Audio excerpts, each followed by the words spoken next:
Hello, and today I will introduce you to the Smart Doorbell.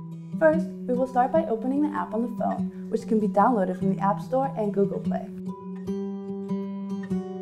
Now, I will show you how to connect.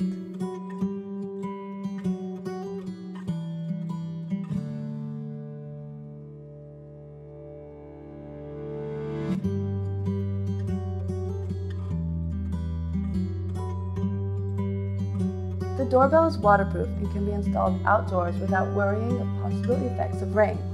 It supports both wired and battery charging, with a battery that lasts about 5 to 6 months.